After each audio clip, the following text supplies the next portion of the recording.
Prayer to Saint Lawrence, Deacon and Martyr.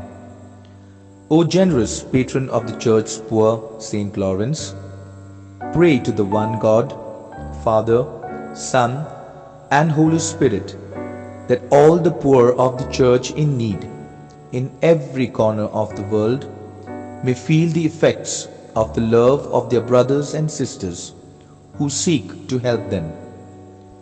Deliver the Church from the greed and envy of the powerful, and protect her rights and property so that she may serve the needy in freedom, giving them good things for soul and body. May we come some day with all those whom we helped on earth to the bright mansions of heaven, where we will enjoy the riches of God's house and the company of the Saviour, who lives and reigns forever and ever. Amen.